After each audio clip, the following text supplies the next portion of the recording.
I'm going to be making the second box down in the Chinese thread book, a structure that Ruth Smith and Gina Corrigan have written about. First structure is the top structure is the twist book, which then goes on to the second layer, which is this little box.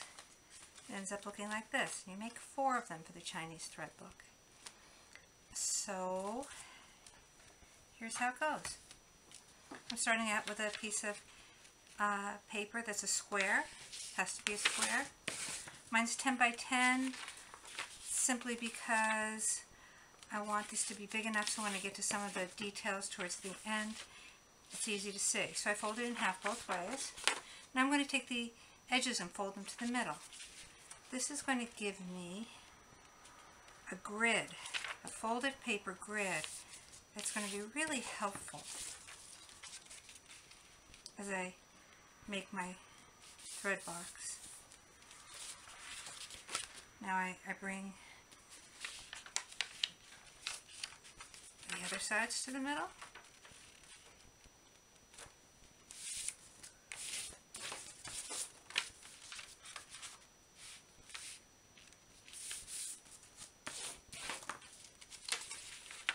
And there's my grid.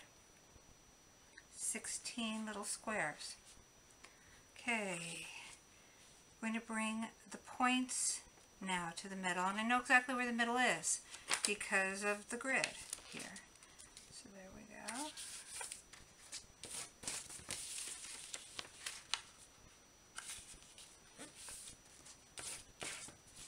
This looks a little off.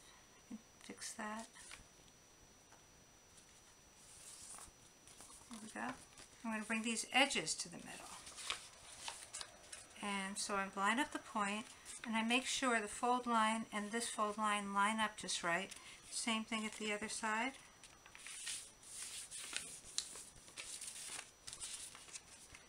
Bring the other side in.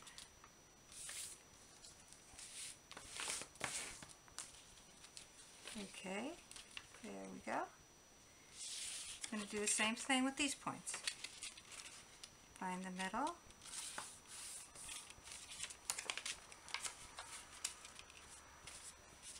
Get a little kink in it, you just sort of curl the paper, make the paper curl, and then it gets the kink out and you're good to go. Again, I'm going to bring the edges in. I'm also going to make sure I'm holding down this little point because sometimes that little point can move and mess things up. So, until I'm happy that it's going to stay in place, keep my finger on it.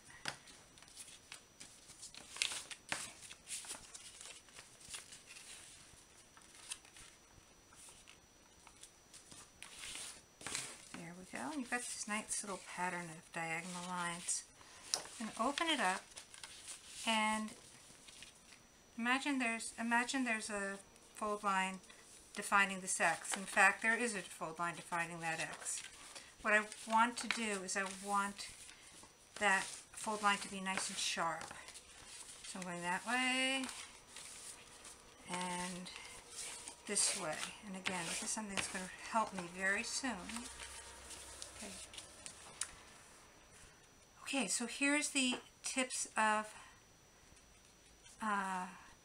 these little triangles, and what I'm going to do is I'm going to bring them together, and when I bring them together, the box will begin to form. You'll see the sides coming up. This will begin to stand up, and you want to encourage that. So I'm bringing them together. You can see the sides happening. You're doing this, and now look, I can stand it up, and I'm making sure it's folding on those little diagonal folds. There we go. And there it is. It's standing up. I see the sides of my box. And I'm going to lock it down by folding this over nice and tight. Okay. Now there's something here that's it's my own choice. You make your own choices. We see there's a nice floor. You can see the floor. But if this is going to be a thread book, I don't want these little pieces here. I'd have to either glue them down or risk the threads getting caught underneath. I just want this to be a plain bottom. What I'm going to do here is I'm going to fold these pieces back to get rid of the floor. But I also don't want all that bulk, so it's just this nice. I like this. I'm just going to get rid of these little squares, these little triangles, I mean, just to give a little less bulk to my book. This paper doesn't make that much of a difference. It's pretty thin, but some papers it makes a bigger difference.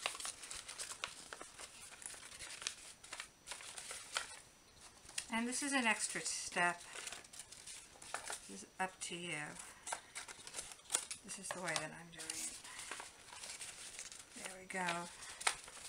These folds get back in there. There we go.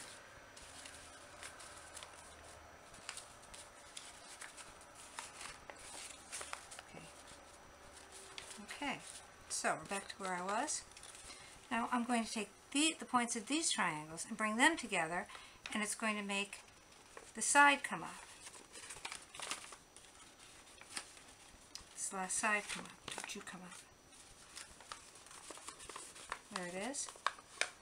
Now I want this book to be able to collapse down inside of my Chinese thread book. I've got these diagonal folds here, and I'm going to use those. Make sure it folds right from the corner. Right from the corner. And they fold and they come right down, tighten that up. I'm going to do the same thing over here. Make sure these little points of the triangle come together. And then over here,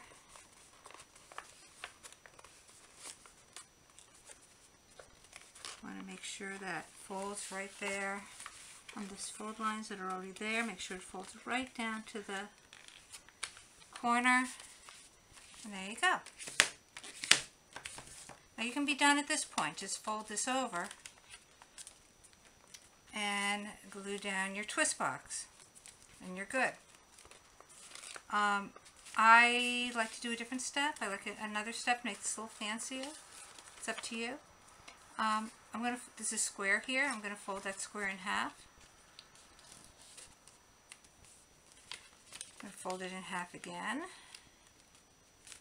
Now if you haven't done origami much, this step might seem a little confusing. It's a squish fold. And now I'm going to take these same folds and make them go backwards. It'll make it squish easier. I'm going to take these little points, bring them together. And there it sort of squishes, little shaped squishes right there, and there we have it. And there's my little box that my twist box will fit onto. Oh, and if you glue this on there, after you glue this on there, you'll have another little pocket, another secret pocket in there. There it is, right there, underneath. So you have a pocket here, you've got an opening there, and you have an opening there. And that's